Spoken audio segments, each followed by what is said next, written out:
Content warning. This episode of All2ReelToo includes discussion not only of the 1996 film First Kid, but also touches on real-world allegations involving sexual assault and domestic violence connected to some of the individuals involved in this film. These topics may be distressing or triggering for some listeners. Listener discretion is advised, and we encourage you to skip this episode if you feel it may negatively impact your well-being. Thanks for listening. You're tuned into All2ReelToo. Be sure to subscribe, download, share the show with a friend, and stop by all2reeltoo.com for our social links, Patreon, and TeePublic store info. Hi, I'm Chris. And I'm Jeremy. And I'm Fergal. And we're from Movie Smash. Comic book movies are having a golden age right now with the MCU. Movies based on comics aren't necessarily a new thing, but they're a big thing. Join us every other Tuesday on Movie Smash. We explore these movies and find some hidden gems. Every other week, we revisit some of the best. And some of the worst movies based on comics or graphic novels. Was Green Lantern as bad as you remember? Heck no! Is Time Cop the most accurate time travel movie ever created? Absolutely. Was Mystery Men way ahead of its time? Should they be revisited? Should they be forgotten? Join us on Movie Smash and find out. Listen wherever you find your fine podcasts.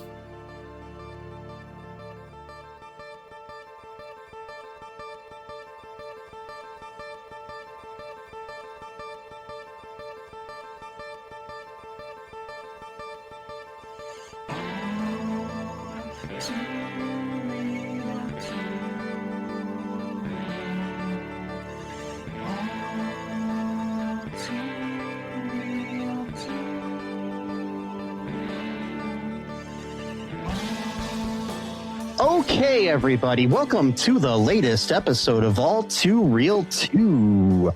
My name is Michael E. Cullen II, and with me, as always, is...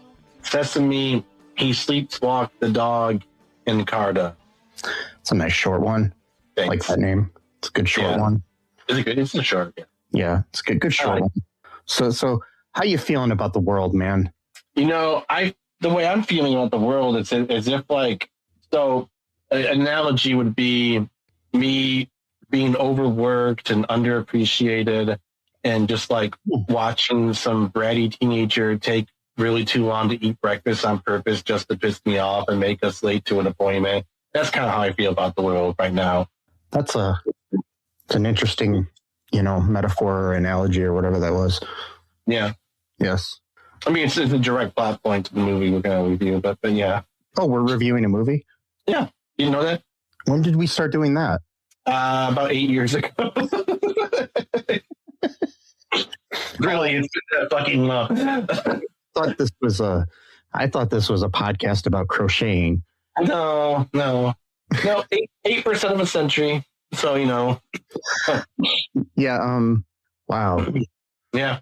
All these years, I thought we were just talking about crocheting. No, I don't think we once talked about crocheting, actually. But I don't know. No, I don't even know how to crochet. I don't know either. I've seen other people do it. I know some people. Mom used to do it a lot. Used to watch her do it. Could never figure out how she did it. It was amazing. It's amazing. She would just sit there, and then all of a sudden, there's a sweater or a blanket or something. Yeah. I don't have patience to do little things like that. I don't have patience either. That's probably because I'm not a doctor. Yeah. Well, yeah, we're not. Well, yes, that's true. Like we don't. Well, for one thing, we don't have the doctor robes yet, so we can't. We don't have the scarf. Something people have forgotten by the time this episode comes out. Oh, sure. Yeah. Because there'll be like another million stories since then. But yeah. There'll be so many other things crazy about the world that are blasphemous in other ways. Yep. Speaking of things that are crazy with the world, Disney made a movie called First Kid. Yeah. In 1996 that featured 3 alleged pedophiles. Yep. Future alleged pedophiles, I guess. And then we did Blank Check right before this, which I'm not sure if it will get aired before this one, but that had a scene. I swear to God, to our listeners, we did not pick this as a theme. This just happens. Yes. I honestly picked First Kid because I was like, oh, I remember this movie. I remember kind of liking it. And then I looked into the people involved in it, and I'm like, oh, I like Sinbad. I like Robert Guillaume. I like, other people that are in this movie that are fine.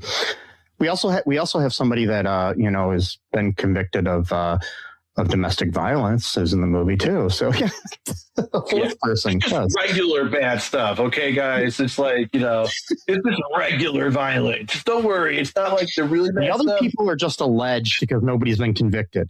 True. This guy actually has been. Right, the dude from Home Improvement, whatever Yes. his name is. Zachary Ty Bryan. Yeah. I never liked him. I always thought he just acted like a prick. I don't know. Like, He's you reminded me of like a bully I had in grade school. So he just has that. Even like when he was in Home Improvement, he was a little bit better because he wasn't supposed to act that way. But I don't know. He just had that look about him, especially in this movie. Anyway, it doesn't really matter. But yeah, so like 4 people, it's really bad. Yeah, he's currently in jail. So yeah. He looks pretty rough too. So yeah, like related to prior things that he's done. Where he DUIs, assault. Mm-hmm. Yeah. Yep. Felony strangulation and misdemeanor charges. Yikes. Yeah. Also, so menacing and 4th degree assault. So yeah, I think it's interesting that it gives a whole new meaning to the phrase "first kid." Now that we know about the also, this is just Zachary Ty Bryan, by the way, here. So also in 2023, Superior Court of Los Angeles ordered Bryan and his production company Lost Lane to pay $108,940.57 to an investor after finding him guilty of scamming money for a film that was supposed to feature Thomas Jane, Patrick Schwarzenegger, and Alice Pettifree. Yeah. Okay. Pettifree. Yeah. So yeah. Okay. Wow. So scamming on top of it. So yeah. Wow. That's wild, man. And that's just Zachary Ty Bryan. Let alone all the other 3 people that are, Yeah. We'll get into them shortly. We'll get into that. Let's talk about what we're covering here first. Sure. So this is a 1996 Disney film called First Kid. It's about a former boxer turned Secret Service agent who is assigned to protect the president's son, who seems determined to make life difficult for his new protector. That is according to the Internet Movie Database. Mm-hmm. The film was directed by David Mickey Evans, who we've covered films of his in the past. The Sandlot 2. Mm-hmm. But he's also directed the original Sandlot. He directed Beethoven's Fourth, which I think we covered. Beethoven's Third. He directed that as well. We covered both. We covered one of those. Yeah. He directed Radio Flyer. That was good. He also directed Ace Ventura: Pet Detective Jr. Oh my God. And the last full feature movie he directed in 2012 was called Smitty. Okay. Which looks like a dog movie featuring Mira Sorvino, Peter Fonda, and Louis Gossett Jr. So we have baseball and dog movies are a big theme here. Okay. Also features my Facebook friend Jason London. But anyways, I'm friends with both him and his twin brother. All right. Jeremy London. Both of them are actors. So yeah, David Mickey Evans returns.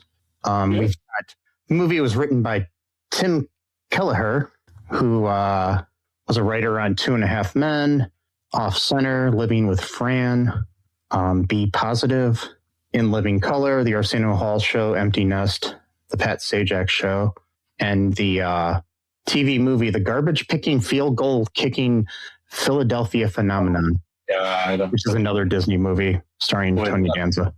Tony Danza, yeah. Yep. Maybe we'll cover that in the future. Yeah. Sure. The movie stars Sinbad as Sam Sims. Mm-hmm. Billionaire Brock Pierce as Luke Davenport. Billionaire crypto bro. He wasn't a billionaire then, but he was like 14 then, but now he's like 45, something like that. Yeah. Blake Boyd as Dash. currently being held for trial purposes. Timothy Busfield as Woods. Art Lafleur as Morton. Robert Guillaume as Wilkes. Lisa Eichhorn as Linda Davenport. James Naughton as President Davenport. Fawn Reed as Susan Lawrence. Zachary Ty Bryan as Rob. Bill Cobbs as Speet. And there's others. Erin Willoughby as Kate Warren. That's another important character. The rest I don't think we need to mention. Okay, so no offense to you people. There's no small parts. Just small characters. Yeah. So initial feelings about this movie after viewing it. I think it holds up a little bit. I mean, I don't see myself like watching this like on a regular basis or anything like that, but I might watch it here and there, like on occasion.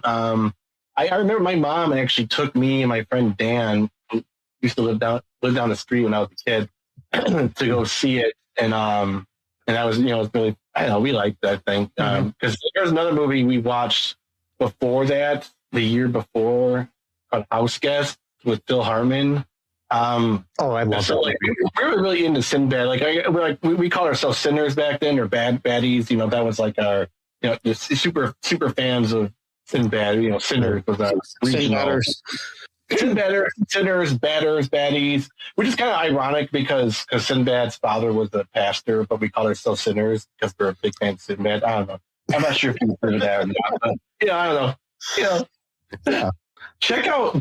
If any of our listeners who are like not our age, maybe a little bit younger than us, if you can, check out the HBO special called Brain Damage by Sinbad. If you can find it online. It's so funny. I mean, I saw some YouTube. The quality is really, really horrible, but the audio might be good. I wonder if it's on HBO or something. I don't know. It's good on HBO Max, maybe. I didn't think about that. But I mean, if you guys want to like get privy to Sinbad, because like, he was like a pretty big deal back like in the late 80s, early 90s, like or mid 90s. Like Sinbad is a comedy legend, in my opinion. Absolutely. A lot of people gave him, crap from time to time because, but he didn't cuss and say filthy jokes, basically. Yeah. I mean, he was like, he was on A Different World, he was probably one of the best parts of that show. Yep. Sadly, a show that was produced by another. Oh God. What? Really? Well, A Different World was co-created by and produced by Bill Cosby. Oh, okay. Because Bill Cosby kind of like a spin-off. Helped he kind of helped. Yeah, it was a spin-off because the original first season, Denise Huxtable went to Hillman College where it takes place. Yeah, I used to love that show though. I like The Different World better than Cosby Show. So yeah, me too. I like it back. Yeah, The Different World is coming back on a reboot of it on Netflix soon. All right. Yeah, and he was good on that. Yeah, and Sinbad, he was sick for a while, but I guess he's getting better, maybe, or something like that. I'm not sure. I was just going to look into that. I saw something where it seemed like he was doing, as of 2025 at least, he was doing a stand-up show, it looks like. Let me look. Well, we don't have to get into it. I'm sorry. No. I'm sorry. I was just kind of... As far as things go, the only bad thing I can find about Sinbad is that he had tax issues. Cares. I mean, that's all. Chapter 7 bankruptcy because he owed $2.5 million in personal income tax. That's not a big deal, in my opinion. It's one of those things. Comparatively to the other stuff that people associated with the movie did. Yeah. And also to other people who cheat on their taxes much worse, like all the big corporations, and they get, and not only do they not get punished, they actually get rewards for doing so. So, anyway, like Sinbad, batter, like I was a batter, like, or sinner or a batter, whatever you want to call it, back in the late Sin batter. A Sin batter. I kind of like that because you're batting for Sinbad. Like I'm going up to bat for him. You know what I mean? Like I'm a Sin batter. Yeah, no. Yeah, I'm a Sin batter. I like that. All right. Because I'm batting sins away like a baseball bat. Like, get out of here, drugs and or the real fans just say I'm a fan of David Adkins. That too. Because that's his real name. Oh, yeah. Of course, his name's not Sinbad. Why did I think that? Why did I think his actual name was Sinbad? Whatever. He supposedly was just a fan of Sinbad, the show, right? Or the stories. The sailor, the what is it like? What is it? He was an Arab, the Arab story. He was a fan of the story. Yeah, I was pretty sure I had the right part of the world because I thought it was an Arab story. Yeah. He's like a stupid Sinbad movie animated movie. They moved him to be like Greek or something. Yeah. Well, he may have, who knows? But yeah, like it's interesting. Yeah. So he liked that. A lot of people liked that back in the day, his era. He was a sailor. That's not the right word, but he was like whatever. He sailed on ships. I thought the right word for what he was, but anyway, I liked it. It's a combo Sinbad and Popeye the Sailor Man. I'm joking. Yeah. So, anyways, back to the movie. I laughed like a girl for a second ago. Like that's fine. Yeah, that's all good. Gender is fluid, man. Anyway, so don't say that, man. The people right-wing get mad at you now. Who cares? Right-wing people are going to be mad at me when I talk about certain things soon. I know.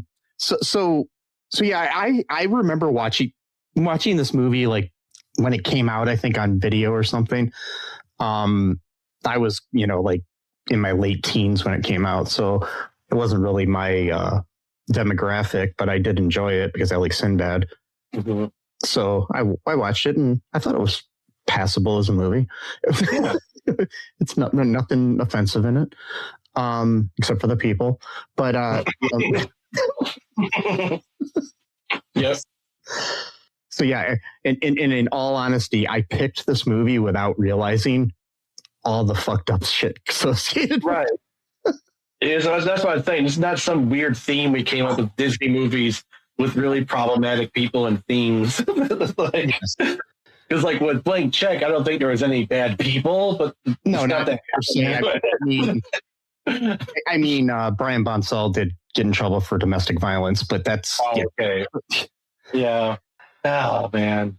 But yeah, so yeah, how do you want to do this? Do you want to talk about the movie, or do you want to talk about some trivia and stuff about the movie? We could do a little bit of both, I think. We don't have to do like a beat by beat, plot or whatever. So as far as the trivia goes here, Brock Pierce, who plays the president's son, was on the ballot for the presidential election in 2020. Nice. Yeah. Bill Clinton's cameo appearance is the only time a sitting U.S. president has portrayed himself in a feature film. Nice. Other presidents have been in movies, but like before they were president or after, such as Donald Trump in Home Alone 2. Anyway, so and he did play himself, but he wasn't the president in that movie. He did play himself, but yeah. So when the British Board of Film rated the film for video release, they cut 1 minute and 31 seconds. They felt the hostage attack in the shopping mall was too intense for a PG certificate. Yeah. Let's see what else there is. Will Smith was the original choice for Sims. I mean, he was pretty hot at that time too, like for Fresh Prince. So it makes sense. Yeah. Let's see here. Okay. This is the second film in which Timothy Busfield and Brock Pierce appeared together in after Little Big League. Oh, he was in that movie too? Both of them were? Yeah. That's crazy. I knew that the guy was, but I didn't know that the kid was. Yeah, Brock Pierce, prior to this, he was in the first two Mighty Ducks movies playing the younger version of Emilio Estevez's Gordon Bombay character. Okay. In like flashbacks. All right. Yeah. This was Sonny Bono's final on-screen appearance. Another bastard. But anyways, sorry. Wow. He supposedly both sexually and physically assaulted Cher when they were married. So just not to mention he was a Republican congressman who helped pass the Mickey Mouse Sonny Bono bill that made copyright law last longer for characters.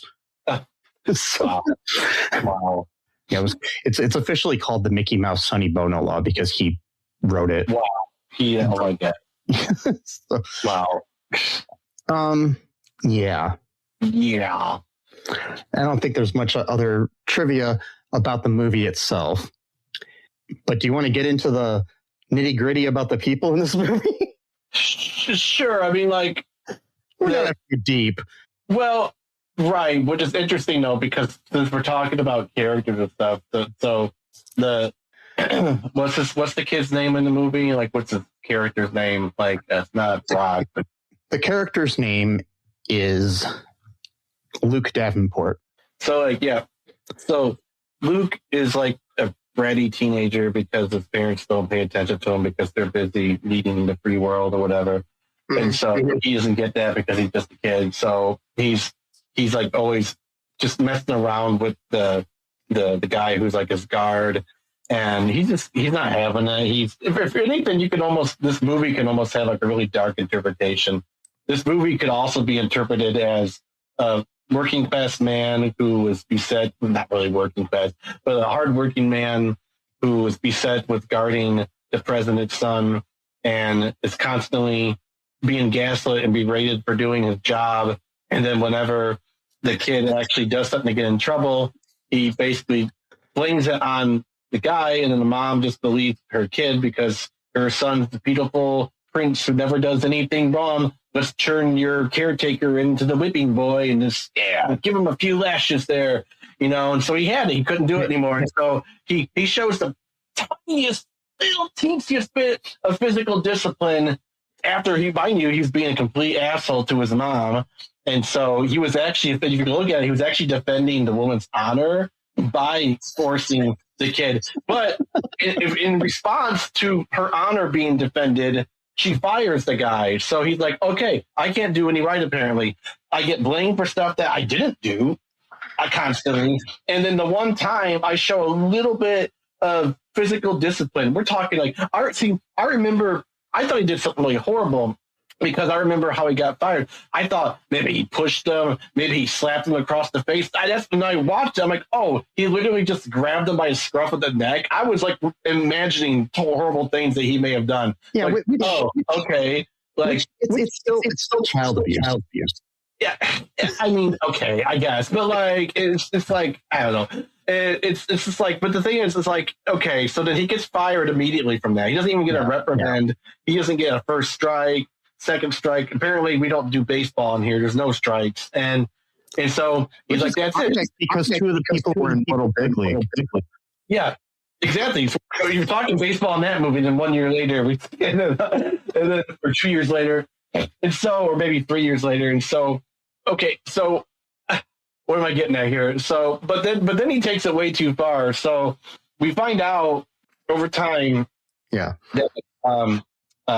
Luke is talking to a friend that he met online from some weird website called like Snake Chat or some bullshit. I don't even know if that's even a real thing. Like a really old online messaging. Like I guess they couldn't do the right AOL, so they had to come up with something else. You don't know about Snake Chat? No, I don't. I never heard of Snake Chat. Even at the time, I didn't hear it. See, back in the day, all of us snakeheads used to go on to Snake Chat and talk about our snakes. We would just, message random people and not even ask their age or anything, really. And talk about snakes, just talk about snakes back in 1996. That's what we used to do. Makes sense. Yeah, she didn't have a pet snake, though, so I wonder if that's why he was on the Snake Chat. That's what it was. It was for, I assumed it was for people that. That's what it was. But then he's talking to a random person. Yeah. Who they never talked about snakes once in their conversation. I mean, to be fair, like AOL back then in the early ages, I would just talk to random people and it was creepy. I mean, I remember one time I literally, when I was an adult, but some creepy guy on there started asking me my age and was like, because I was like, 19 or 18 or 19, and he was just like, "Oh, you're a little too old for me." But oh my god, yeah. And I was I was like, "Okay, you're gone. Bye bye." Yeah, no, I remember exactly because I used to sometimes when I was like 15, 14, would like try to sneak into like an adult chat just for like a few minutes or whatever. and I had my age on my profile because I was a fucking idiot and realized I shouldn't do that. And like, I mean, I'll get swarmed with messages from like older people. I had no idea what that meant at the time. I'm just like, oh my God. Like, I'm like as soon as I got in there, it was like, bam, bam, bam, bam. Like, like 5 people all at once. I'm like, Jesus, like, and there was the whole ASL. Yeah. ASL, age, sex, location. Yeah. I remember that.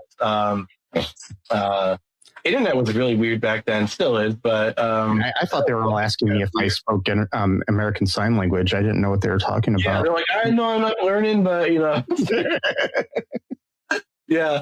And so he's talking to this quote friend of his, and he keeps trying to, hey, we should meet up sometime at the mall or whatever. And he's like, I don't know if I can.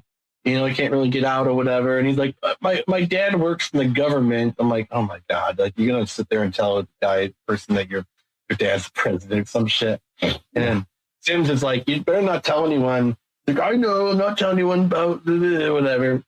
And so he starts giving the same shit to Sims that he did to the other dude. But like Sims handles it better. Like he still gets pissed off, but like he doesn't like, his version of being pissed off isn't like anger in the sense of like the other dude is. Like that other guy had like an anger problem, like for real. Like, and like with Sims, it was more of just him being kind of like pissed off a little bit. Like, and so I think that like that's what made Luke kind of open up a little bit more to him, because he was like, he wasn't taking it in like a more like ridiculous way, and it kind of made him like he was kind of trying to be the kid's friend.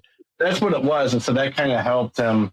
And it's kind of one of those movies too, where, the kid opens up and they become friends, blah, blah, blah. Also, not to be mean, but it did have a little bit of like the magic black person kind of thing to it too. Like, I mean, like not like to an extreme degree, but like, like the black caretaker of the white kid type thing, but not like in a super like overt, not in a Tiger Vance sort of way. Nothing like that, but a little bit. But that's it was the 90s, whatever. And I always like Sinbad's quick-witted humor. Yeah, I always like where he'll like diffuse a situation immediately by like just talking a whole bunch. Like he does this a lot, like in House Guest too, and stuff like that. Not House Guest Part 2, but I mean like in addition to the movie House Guest, where he'll just like spin a story, right up top of his head. He was always really good at doing that. Like, so he's like, one of the first scenes in the movie actually is they're like doing like a sweep or like a bomb, in the mall or whatever. And he goes up to like a donut shop and is like saying that like there might be a bomb in the donuts or something like that. And so he's like, no, why don't you pick up that one right there? No, not that one, the one below, and stuff like that. Yes, there might be some. Some explosives in the sprinkles there. So you're gonna sprinkles, yeah, exactly. And then like some other woman shows up with like a cup of coffee, and she's like walking really, really slowly. And then like his boss shows up though, and he's like, ruins the day for him. Like, no donuts, blah blah blah, and you joke around. I know the Secret Service are intimidating, but these people are the stupidest people in the world working at this mall.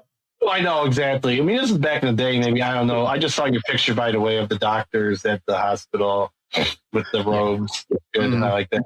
I like that. But like, I've encountered the Secret Service before. Yes. Yeah, that's right.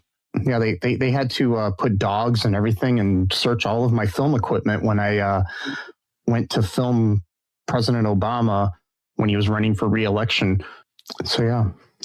I filmed what were they thinking? Would they think like the equipment would be like weapons or something like that? You have to make sure, they did it not just to me. It was like every press person that was coming in there.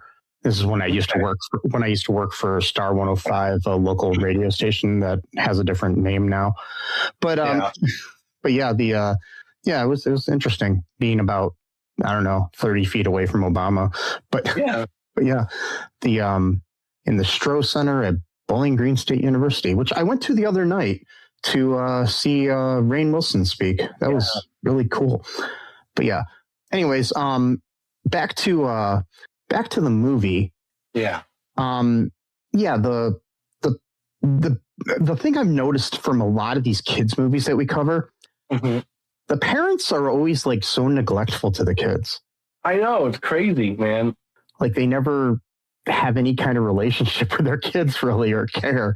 It's really weird. I mean, like the one like Blank Check or before we had covered Magic in the Mirror and stuff. Like it's all these movies that we've covered recently that are kids movies that seem to just ignore the parents, just like ignore the fact that their kids exist almost.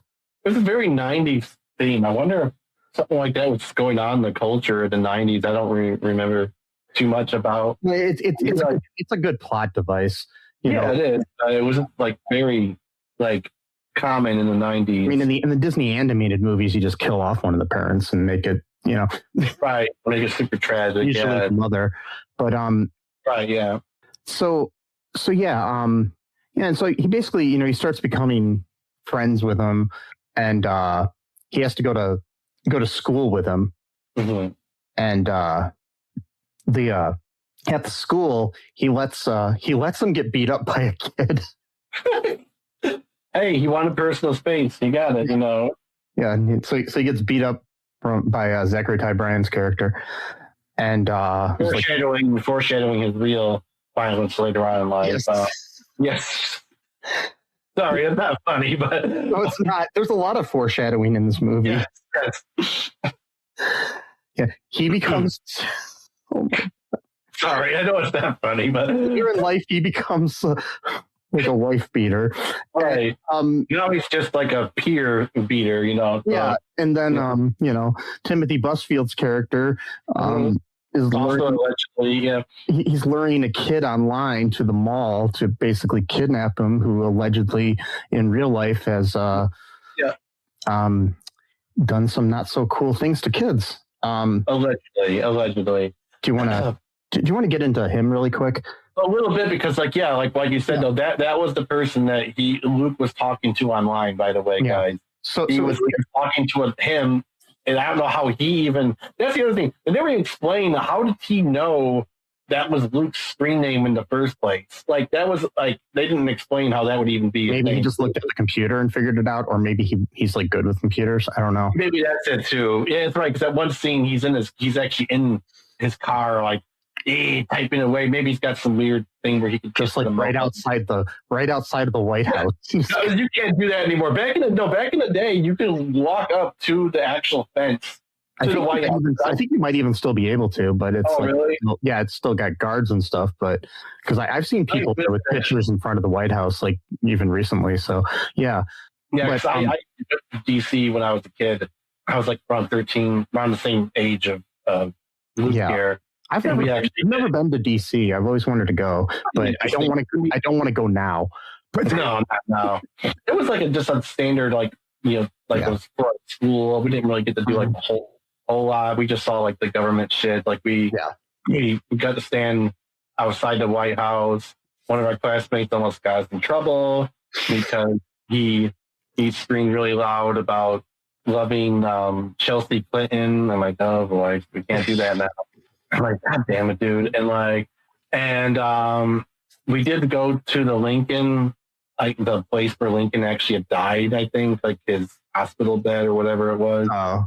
Kind of fucking weird. It's like, why are we doing this? Maybe it was just his bed. I'm pretty sure it was the bed that he was like resting on, like when they were. They probably have like a tour where you can see, because like he, after he was shot, he got taken to a different building. Right. Somebody's like house or something. I remember. I think that's what it was.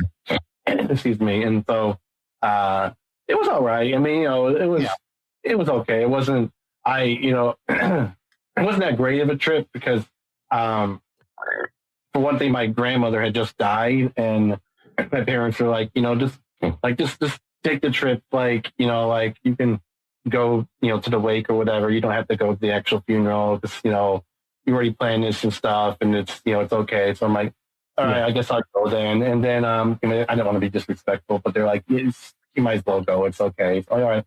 But then because of that, you know, we were all kind of forgetful and stuff. So I forgot to pack enough clothes to wear. So I had to wear like the same clothes for like 2 days straight, and then wear another pair for like the other day. So like it was just kind of all around a great trip. And the plane ride was fine on the way back, but the ride home, my ears were all hurting so badly because of the pressure or whatever. Yeah. I don't know. I'm not sure what was different about going there than coming back, but The thing to do is to chew gum when you're on a plane. I've heard about that, but I didn't have any gum, and I've never been like really like a gum person. I'm not a gummer or a gummy. I'm not either, but it did help when I because I've flown to several different places, so yeah. I wonder if you can even do that anymore on planes or not. If, like you can be afraid they will. Yeah. That was my one and only time going on a plane ride, by the way. From the Detroit airport to DC and then DC back to Detroit. Yeah, I've flown to several different places, but like across the country. I didn't like that plane trip too much. I mean, if I have to fly somewhere to go somewhere, I guess I'll do it, but I'd rather drive or train or drive if that's a possibility. Even if it takes longer, I would do that. But then again, I'm sorry, guys, I'm just rambling. Our train system sucks in America, though, so I'm not sure even about that.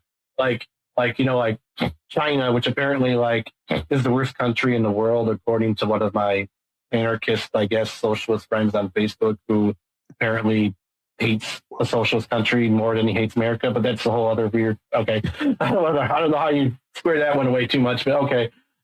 But China's got really good high-speed rail, bullet trains and bullet trains. Japan's also got a bullet train. A lot of these countries do, and America's like, no, we're just going to keep using the same design from the 1800s. Sorry, guys, fuck you. Car culture rules. If you don't have a car and or a license, well, it's the oil industry's grip on our society. But anyways, back to the movie. Sorry, going back to the actors in the movie, I should say. So Timothy Busfield, who I was Facebook friends with, by the way. I'm just going to admit that fully. You didn't have to say that, but I don't know if I am anymore. I'm pretty sure I unfriended him. Okay. Because I unfriended somebody else that I found out about when I was doing research for different people in this. Yesterday. That's associated with stuff. So anyways, so in 1994, he had a sexual assault allegation. 17 or 16-year-old. It's kind of confusing in this here. Female extra accused him of sexual assault during the filming of Little Big League. This goes back a long time then. 1993, yeah. She was 16 at the time. She was 17 when she filed everything. That's why it was confusing. Wow. This goes back a long time. I didn't know that. Interesting. Not interesting. I mean, it's bad, but it was just really strange saying things and way too interested in talking to a 17-year-old or 16-year-old, I guess, at some point. I did try to leave, and he pinned me against the refrigerator in the trailer with his foot in my crotch. Busfield denied the allegations and filed a countersuit against the girls' lawyers, accusing them of defamation. The actor eventually settled the lawsuit for an undisclosed amount. In 1996, a judge ordered the actor to pay $150,000 to the Minneapolis law firm that had represented the accuser following the loss of his defamation suit. So in 2012, he had another sexual assault allegation. A 28-year-old woman accused Busfield of groping her while the two were on a date attending a film at the Los Angeles area movie theater. But the Los Angeles City Attorney's Office declined to file charges against him, citing insufficient evidence. Yeah, and Busfield said that the contact was consensual. Yeah. Now we come to 2026. On January of 2026, American media reported that a warrant had been issued in New Mexico for Busfield's arrest. He was accused of sexually assaulting twin boys on the set of during the filming of the TV series The Cleaning Lady.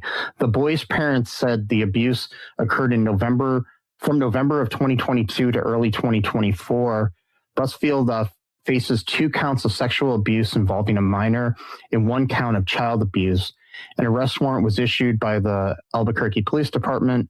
The investigation against Busfield reportedly began after the alleged abuse was first reported by a University of New Mexico doctor in November of 2024. He's describing them as trumped up charges.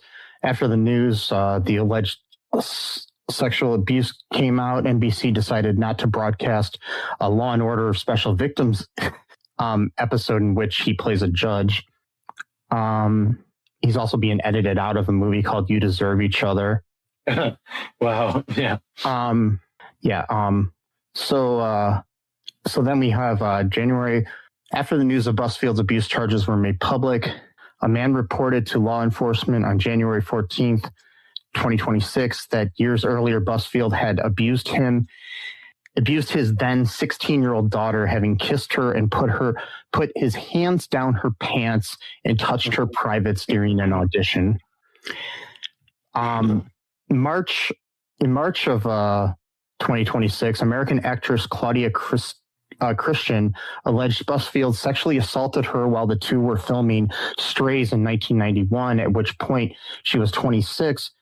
Christian said that while the two were rehearsing lines in his trailer, Busfield grabbed her, threw her against the wall, and started kissing her, adding, "He had an erection and he shoved his tongue in my mouth and she pushed him off and ran out of the trailer." She reported the incident to an assistant director and her husband, but did not go to law enforcement at the time. She filed a police report in March of 2026, which was subsequently obtained by the Daily Mirror. Another one in March after the first March. A great guy. 2026 allegations the same month. A now adult woman reported to police that when she was a 16-year-old intern at the B Street Theater in 1996, Busfield sexually assaulted her. She said he grabbed me in between the legs and pulled me down from the ladder and turned me around and stuck his tongue down my throat and touched me all over aggressively. A theme going on here, like hitting people against walls, like like there's definitely a common denominator going on here with his techniques, if you will. And so we've got a third one in March here. Oh my God, dude! What the? A third woman went to police in March of 2026 saying while she was working as a personal assistant for Busfield and his wife his wife, by the way, is Melissa Gilbert, who played Laura Ingalls Wilder on Little House on the Prairie. He was working for Busfield and his wife she was working from 2017 to 2019. Busfield made inappropriate comments, was manipulative, and she didn't feel safe being alone with him. She further said he touched her on her thighs while she was in a car, which made her very uncomfortable. The incident happened while she was aged 22. So then there's in March, another one. Okay. In March 2026, a woman went to law enforcement reporting that while she was shopping for books for her children, she encountered Busfield, who began saying graphic things to her. She said he then followed her from that store to her car, then to another business while trying to finish the conversation. She said it was very bizarre. It was very disturbing. It was extremely aggressive, and it was totally uninvited on my part. I didn't understand why he just suddenly went there. I tried to just say, okay, I'll talk to you later. I have to go. It was relentless, and I rolled up my window.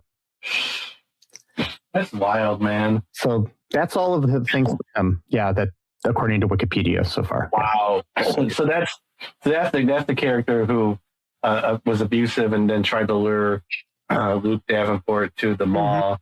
And so this movie is one of those weird 90s movies where it's funny, but then it gets really, really serious at one point where it's just like, whoa. Like the end scene is like, looks like it came from like a different genre of film, basically. Exactly. It's like all of a sudden it's like an action film or something at the end, or like a thriller. Like the rest of the movies, like it's all like, Sinbad being Sinbad, doing his thing where he's diffusing situations with his humor, striking up an actual friendship with Luke.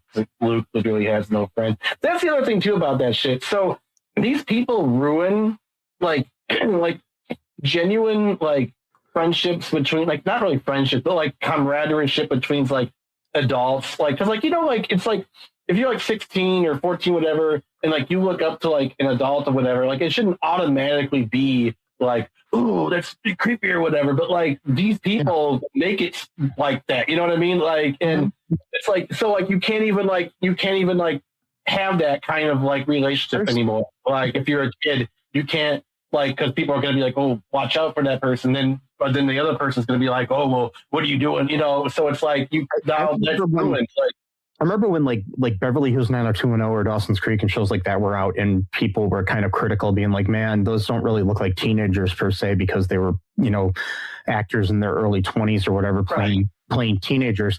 I think it might be better if we just continue to do that, where we have people in their 20s playing teenagers. Yeah. And I'm not saying that they can't be sexually assaulted, because they can be, obviously, from the stuff we just read about Timothy Busfield, you know, attacking women in their 20s. But it's at least they're adults, and they have and a lot of times I think child actors are pushed into it by their parents too. Like if if you have a chance and read Jeanette McCurdy's book, I'm Glad My Mom Died. Yeah. Which is a great book. It shows you how a mother can push their kid into like unhealthy job, basically.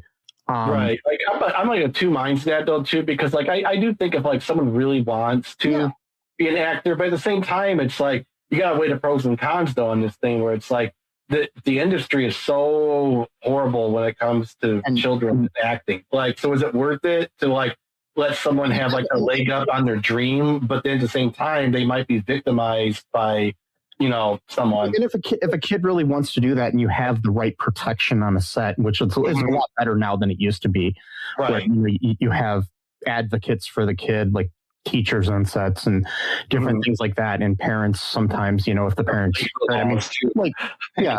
I mean, I directed a movie. It's like real low budget or whatever, but it starred a kid, and their mother was on the set the whole time.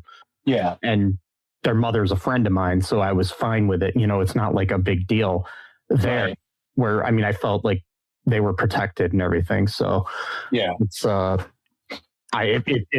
if it weren't for that fact, I wouldn't have wanted to do a movie featuring that child. You know. Right. Yep. So long ago now, I think that child's an adult. Right.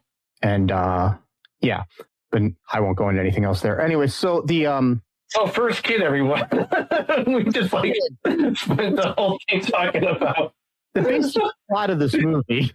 I mean, there's really not much to it. I mean, obviously, it's just him, you know, Luke kind of breaking out of his shell a little bit, making some friends. He meets this girl who kind of, you know, has a crush on him. He's got a crush on her. There's a little bit of tension because the future domestic violence guy wants to be her boyfriend. And so there's like, you know, at one point he gets into a fight with Luke. Luke basically hits him, but doesn't really do any damage. And then he gets beat up. And then, which, you know, again, Sinbad or Sim's allowed to happen when he's supposed to be his protector. So interesting on that part. So he teaches him how to box. He goes, that's how we actually learn that Sims used to be a rock boxer, because he took him to his old gym where he used to train. And so we have like, you know, we have our obligatory montage, Disney 90s movie montage of workout scenes and some kind of like techno music, not really techno, but like electronic music. Kind of hip hop-ish sort of.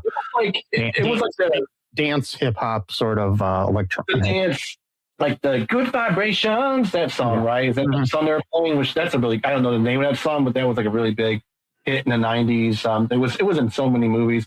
I really hope that the people made some money from royalties, but knowing the record industry, they probably got nothing from it, and all the money probably went to the record company. But like, like which version of Good Vibrations? I can't remember, because Good Vibrations was the dance version, like the sort of like electronic. Like, yeah, I just wonder if that was a different, because there's maybe not. I don't think it might have been a different song, because Good Vibrations was a Marky Mark and the Funky Bunch song, and I might be thinking of a different song than that one. You know, Mark Wahlberg, and I'm pretty sure he's okay. You know, not he's doing okay money-wise. He's doing okay financially. So there's like I actually looked. I just pulled up the soundtrack actually, which is amazing that they have this on YouTube. The soundtrack to first hit. So we got Daryl Black. We got it going on. That's the slow song. I think. Yeah.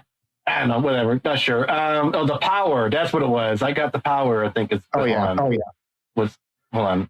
We've got that's You Babe is referenced. We got I Want to Take You Higher by Sly Stone. We got The Power, which that's the gym montage. Yeah, Your Sweetness. It was amazing. I could literally go up and load up the soundtrack first. Well, I'm looking at IMDb.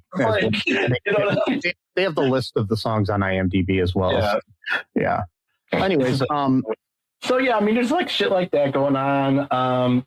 His parents are just entirely neglectful. Yeah, only when they want to punish, the workers that discipline, their kid after like doing nothing for the entire. He sneaks them out wearing a wig and shit, and then like one time he goes to the. He sneaks out and goes to the birthday party of the girl he likes. Because Luke blackmailed him. By the way, that's the reason why. So Luke blackmailed him by using the nice things that Sims did for him against him, so that he could continue to do nice things for him. I can say it's kind of foreshadowing his real life later on. The actor, it's like. Do you want to get into Brock Pierce here? Yeah, let's go. Apparently, we're not actually talking about the movie here, guys. We're just talking about the terrible people that were in it. So, in brief, here from this article I read. Okay, so recently, new pages of the files of Jeffrey Epstein came out, and so Jeffrey Epstein and Brock Pierce exchanged emails for years. Pierce had a romantic relationship with someone described as Epstein's assistant. Pierce and Epstein appeared reliant on each other for building connections. That's the in brief part of this. But let's go back here. Okay. To what Brock did after he quit acting. Okay. So he retired from acting at 16. I'm going to emphasize the fact that he was 16. So he pretty much right after this movie was probably the last movie he did. Yeah. He did like a couple more after this, and that was it. As a minor, he became as a minor partner with Mark Collins Rector and Chad Shackley in establishing Digital Entertainment Network, which raised $88 million in venture capital. Den's goal was to deliver original episodic video content over the internet aimed at niche audiences. Den was among .com startups that focused on creation and delivery of original video content online in the late 90s. It was kind of a little like it was a bit ahead of its time. It could have been the YouTube if it would have, been a little later, I think. Mm-hmm. The original, they wanted to deliver original video content in the late 90s before the wide adoption of broadband internet access. Pierce produced its first show, a pilot for gay teenagers called Chad's World. I have to emphasize the fact that, so the plot of Chad's World was about an underage gay kid who parents can't accept him, so he travels and moves in with a gay male couple. Yeah. Just a little foreshadowing to what really happened. Anyway, but anyways, as an 18-year-old, Pierce was making $250,000 a year and held 1% of the company's shares. Then was slated for a $75 million IPO in October of 1999, but the IPO was withdrawn in the wake of allegations of sexual assault against Collins Rector. All three executives subsequently resigned, layoffs in February 2000, while the new executive team, led by former Capitol Records president Gary Gersh and former Microsoft executive Greg Carpenter, attempted to relaunch in May 2000, then filed for bankruptcy and shut down in 2000. Okay, so a little bit more about this here. So the controversies behind Den. It became indicative of excess in the area of the dot-com bubble, with high pay for executives while not generating any revenue and very little traffic. In October of 1999, a young man from New Jersey, identified only as Jake W., filed a lawsuit alleging that Collins Rector had sexually molested him for 3 years, beginning in 1993, while he was 13 years old. And by the way, Collins Rector, I believe, wrote that Chad's World show. Wow. Well, he was actually, anyways. So, the lawsuit was filed just prior to Den's scheduling IPO, and leading to the resignations of the three guys. In July of 2000, Alex Burton, then an 18-year-old then actor, Mark Ryan, a second Den employee, and an unnamed third plaintiff who was 15 years old at the time filed suit against Collins, Rector, Shackley, and Pierce, alleging rape, assault, and death threats against all three of them, by the way, including Pierce. Wow. Attorney Jacob Arish Shabazz, who represented the plaintiffs, indicates that the lawsuit was settled confidentially, but the three were reportedly awarded $2 million in a judgment and $1 million incurred interest. And anyways, that the controversy I listened. Okay, if you want to get more in depth in this, there's a series about Jeffrey Epstein that Behind the Bastards, the podcast, does. Oh, I love that podcast. They go deep into this stuff, and they're Jeffrey Epstein episodes that came out recently. I don't know how recent it'll be when this episode comes out, but it was, I believe, in like February or March that the episodes came out of 2026. Without ads, you gotta watch it on Netflix now because they got to deal with Netflix. Yeah. YouTube's got ads now. They didn't used to, but now you got, unless you're usually a guy or a person. I don't know why it's a guy, whatever. It's usually a person who is kind enough to give you the timestamps for the ads, so you can just click on the timestamp. but if you don't even want to do that, and you want video, because now they got an exclusive deal with Netflix again, which is kind of weird. I didn't know that Netflix has podcasts. Like they just started. Okay, all right. The Bastards was one of the first ones to. Okay, I gotcha. But anyway, I know it's a weird kind of deal with iHeartMedia. Okay.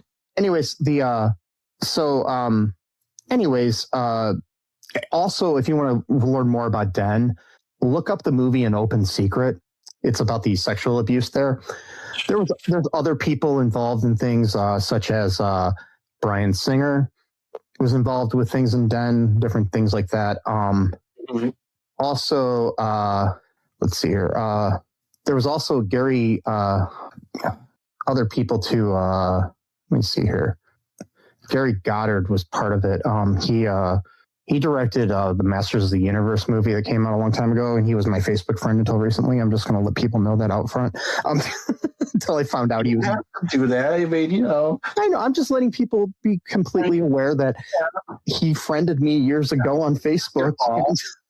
Not your fault. I mean, you don't it's know. not my fault. I'm just being honest that I found out and I unfriended him immediately.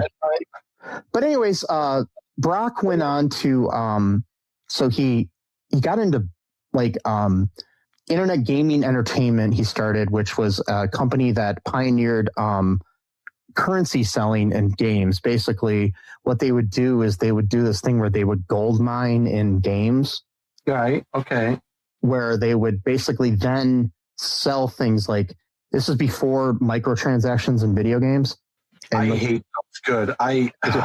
But they basically paved the way for microtransactions because they started doing this ahead of time, where they basically had sweatshops of people in Asia who would pay money to buy things or get or go on the game and win things, and then they would sell them to other players. Okay, I know that was a weird like form of currency in video games for a while. So it's kind of weird if you think about it, but yeah.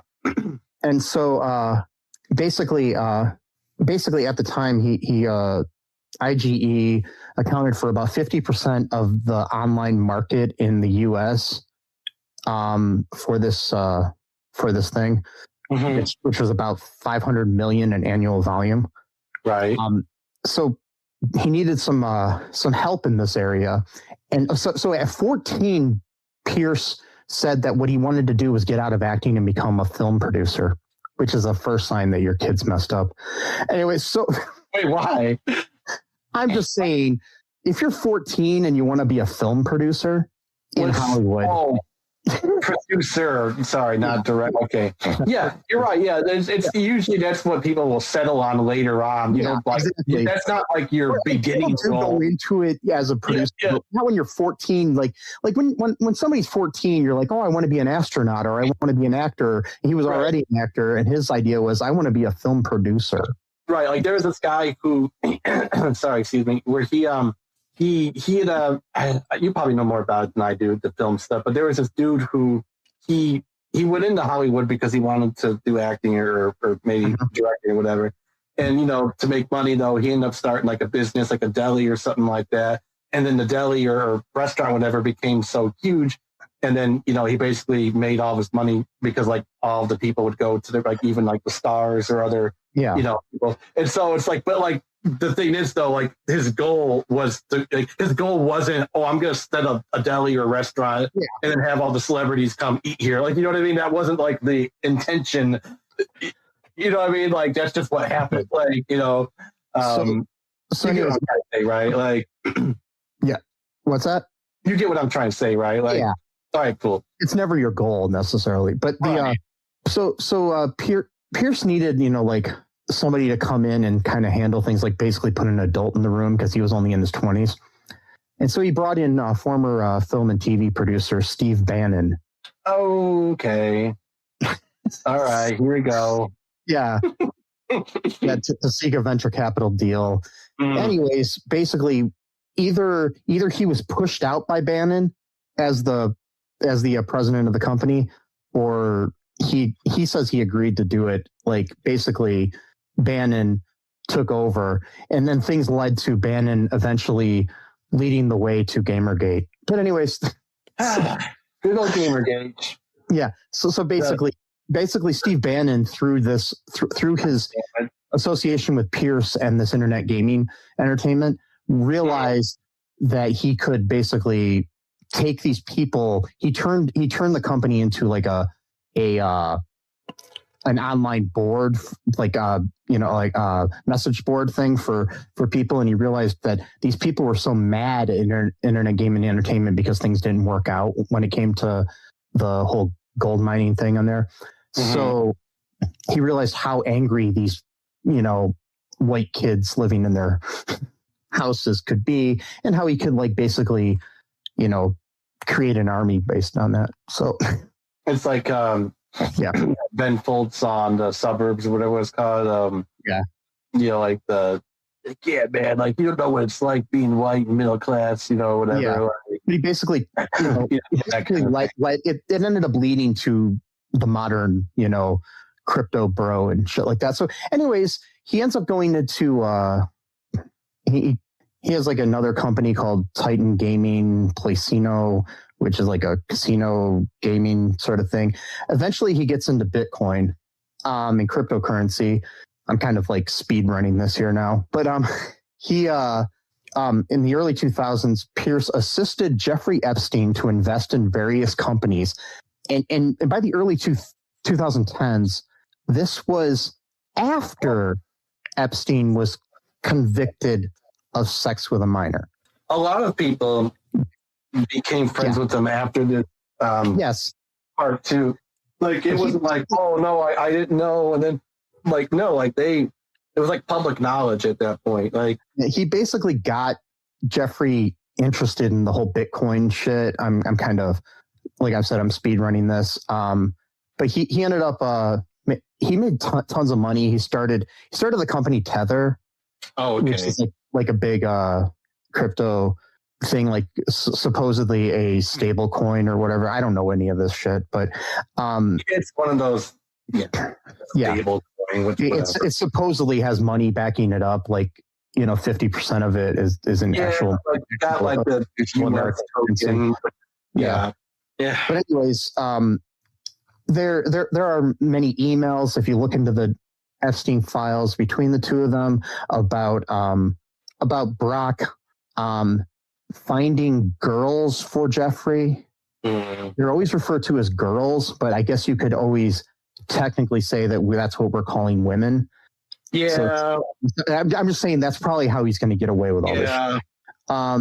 But supposedly Epstein procured girls for him as well. They Pierce and Epstein discussed women in a transactional manner across several emails, as well as their shared interest in crypto.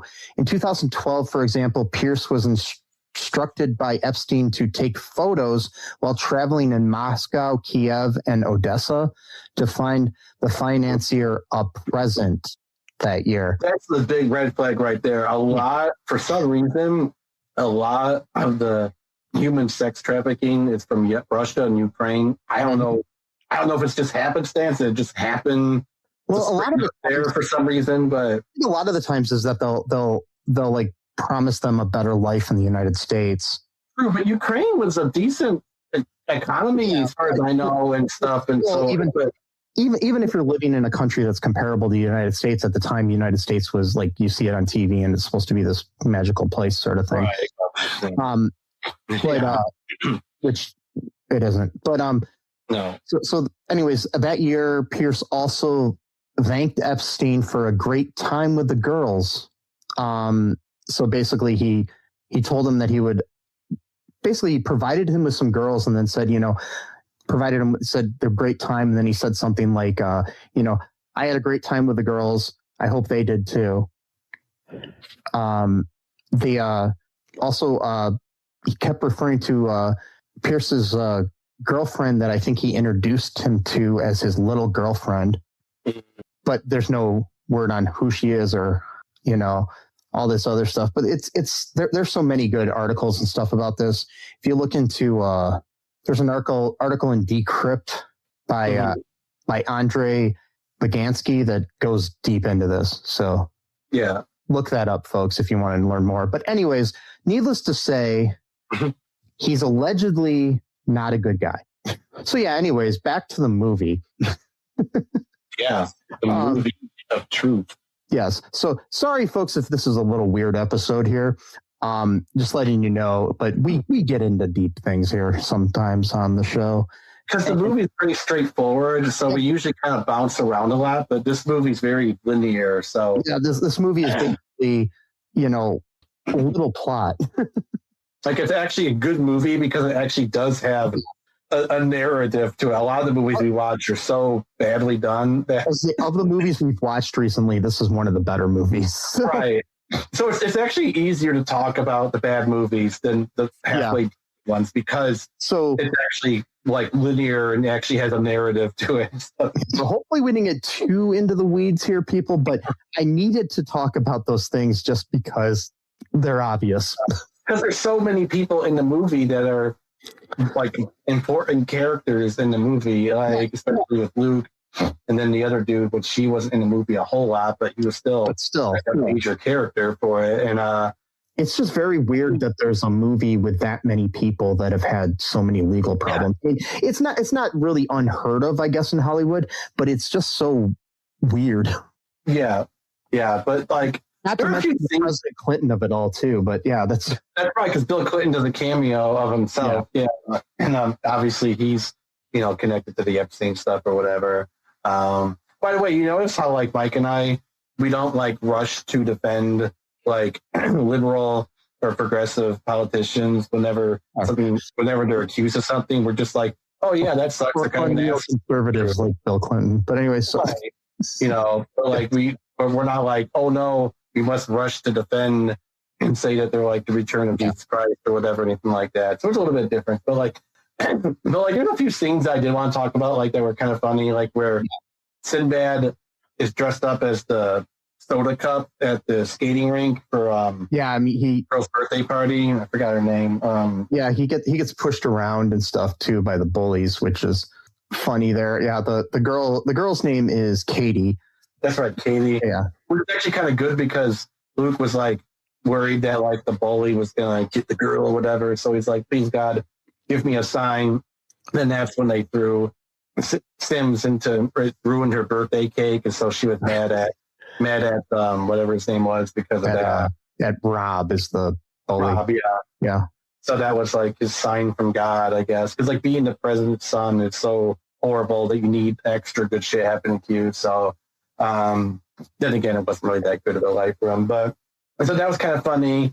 You got again the montage scene of them training boxing. So a lot of montage scenes. It was kind of hard to pin down like actual scenes. Yeah, again, it's just really hard to talk about because it's a good movie, so it's hard to talk about. Like, I will say a weird thing is every time I pray to God, Sinbad ends up falling into a cake. It's a weird thing that happens. it's a weird thing that happens, right? Yeah, like I'll ask God for something also. Like, can you help me? I'm not feeling well. And then Sinbad falls into Sinbad falls into a cake. It's just a weird thing that happens. Yeah, he's falling into cakes all the time, man. He's just like doing whatever at home, and suddenly he just falls right into a cake. Yeah, all these people, and so the moral of the story is you just got to stop praying. Stop praying. Wait. Stop praying to God because Sinbad's going to keep falling into cakes each time. You don't want to do that, do you? I mean, you don't want Sinbad to fall into a cake. I mean, come on, he's already got enough problems going on. You don't want to add that to the mix, Maybe if it's Boston cream pie, maybe, because that's a good. Especially when he's nowhere near a cake, he just falls into him somehow. He disappears and then he falls into a lot of spoiled ingredients there, just wasteful wasting of our. Yeah, there are people starving in this world that would love a cake. They would love a cake. Yeah, they'd love a glass of milk. Yeah, let them eat cake. Well, that didn't go over too well. By the way, that was actually falsely attributed to her. She didn't actually say that, but that's still what spurned on the revolution because people thought that she said that. So I guess the moral of the story is that it's okay to lie about what our evil politicians are doing so that it spurs people on to do revolution. Wait, no, that's not a good idea. We should just lie, So I worked with the French kind of for like 2 years before the revolution was then taken over by. Watching Sinbad fall into a cake should start a new revolution. A revolution for better Disney movies. Better Disney movies. Let's bring back 90s style Disney movies that are like an hour and a half long. Yeah. There's not like a huge, not like a profound story to it that's meant to touch your soul. Like just something that's light, that's funny, that's witty. I mean, a little bit. A lot of those movies fell to like the Disney Channel movies, which I think, there's a lot of probably still good Disney Channel movies that they're making. I don't know. I don't watch Disney Channel. I don't even know it's still on. I didn't even know that. Yeah, they even have the Disney Channel anymore. All right. Yeah. I didn't even know that was still a thing. All right. Yeah, I think it is. I don't get it, so I don't know. But yeah, I think they're still making list of Disney Channel original films. Let's see what the latest ones that they made are. I mean, I know that we did. A lot of them seem to be like zombies and Descendants movies, unfortunately, like sequels and stuff to other movies. But they did have a movie, I remember it was like 2021. I saw this and it looked kind of good. It was called Christmas Again, which was like kind of a Groundhog Day thing with this girl that keeps repeating Christmas Day. Oh, interesting. Yeah, that was 2021. So yeah. But now it seems like they're just doing sequels. So, but yeah, they're still doing decent ones, but not enough. Right. Yeah. Christmas Again looks like a fun one. Yeah. Yeah. So, any other scenes that stick out to you? Oh, I do think I want to mention too the fact that I think like sort of they set up a little kind of love story there in the movie for Sinbad and the teacher. So, I forgot about that. Yeah. Yeah, he kind of she doesn't like him at first and then starts to like him, like you do in a movie.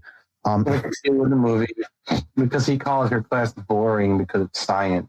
Yeah. Oh, science is boring. Isn't it like really? I mean, science is actually kind of cool. I mean, like, I don't understand it that much because my brain doesn't comprehend like science stuff that much, but I still like it. I'm still interested. Yeah. But that's okay. It's all right. It's hard to talk about a good movie. It is. It's sad that this movie is sullied by the people in it, but it's a really cute Disney movie from the time. I mean, for lack of a better phrase, I enjoyed it. I mean, on a scale of 1 to 5 Mickey Mouses, that Mickey is. Mouses, yeah. I'd give it like a 3.5 Mickeys. It's good. Solid. Yeah. I think that's decent. I would give it probably around the same. Yeah, I like it better than Blank Check. But Blank Check. Yeah, that was one that did not hold up at all for me. That was something that I know I used to watch that stuff religiously as a kid, and I remember almost nothing from it. And hopefully, we made some other Disney movies to cover this month that we can, when we release this for fans. Yeah. And in the future too, if you know of any good Disney movies, let us know, or good movies in general. Because sometimes it's good to cover good movies, but it's also really fun to cover bad movies. It's so much. Exactly. For every one of these, there's a Jingle All the Way 2. Or 3 or 4 or 5 or The Wicker Tree, which is a standalone sequel to The Wicker Man, which I was talking to Mike about earlier before we started recording, which really pissed me off because I like Wicker Man's like one of my most favorite movies of all time. And I haven't watched it in years because I watched it too much and I just kind of got tired of it a little bit. So I watched it again the other night. I was like, oh yeah, I know why I like this movie so much. It's so good. I'm like, oh, here's The Wicker Tree. I remember hearing about that. I just never could see it for whatever reason. They couldn't rent it or wasn't available or whatever. So I'm like, all right, maybe I'll put this on.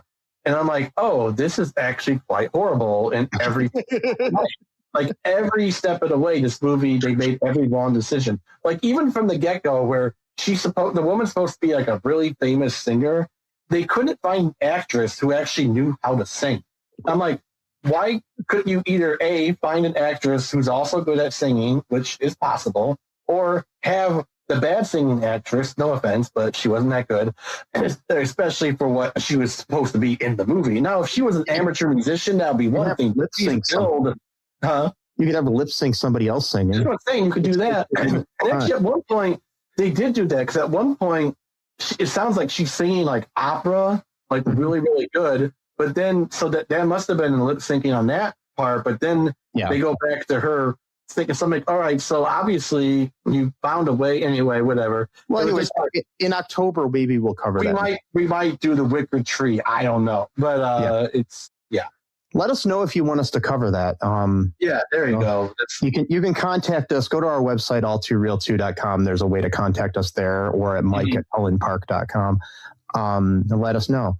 Or if that or any movies. Also, if you join our Patreon, you can choose an episode for us to cover, like a movie for us to cover or a topic.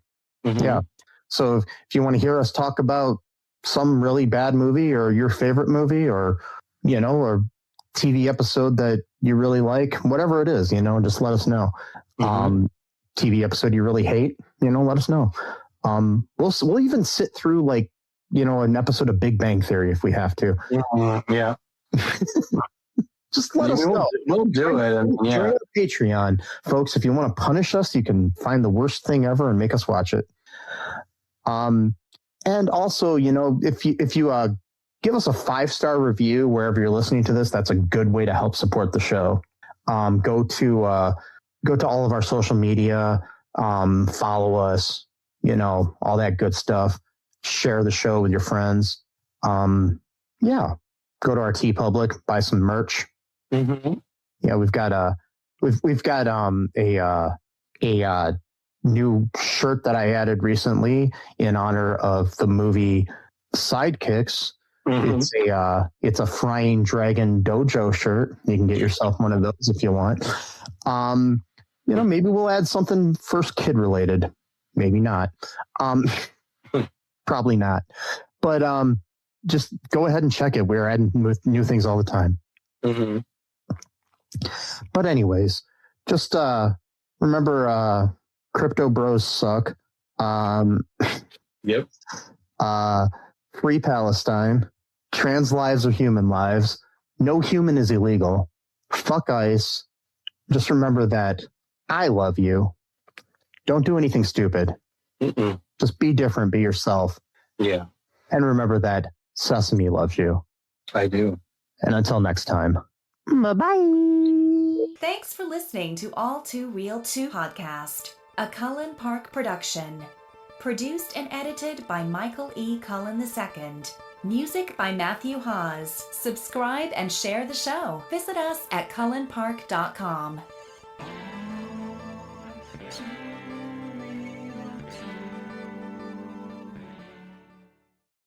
You can't reason with the sun. Trust us, we've tried. This summer, it's time to put that angry ball of fire on mute. Columbia's Omni-Shade technology is engineered to protect you from the sun's harsh rays that can burn and damage your skin.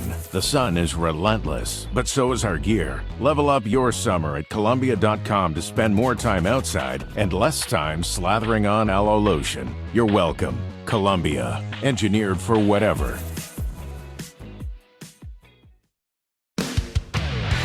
When the going gets tough, get after it with NOS Energy. Keep your foot flat to the floor and never let off. Thunder from top gear to no fear. Never back down, never slow down. Your body is machine with 800 horses coursing through its veins. So go hard, go fast. Go on, grab a can of NOS Energy and get after it.